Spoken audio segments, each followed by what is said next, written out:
This is going to be the third video in the series on the self. We talked about the self being the quantitative and qualitative differences of the other. We then talked about how this difference leads to suffering for the self, which then gets inflicted on the other.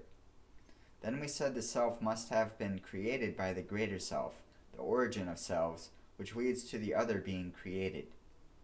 We also said the other would collapse if the greater self doesn't do something about the suffering of the self. That is where we will pick up now. The greater self must do something about the suffering of the other, or the other will collapse. The greater self creates a perfect self.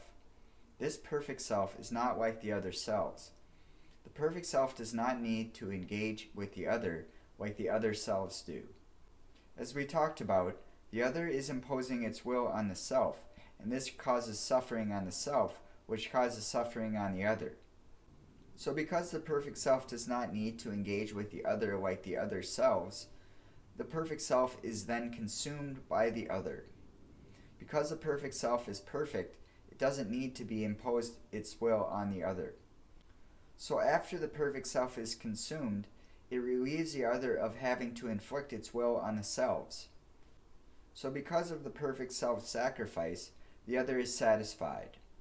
Because the perfect self-sacrifice, some of the other selves follow example of the perfect self and stop trying to inflict their will on the other. The result of this is that the other is periodically relieved of its suffering, do less action, be less complex, and be less numerous. I will explain what this all means in the next video. Thanks for watching. Talk to you later. Bye.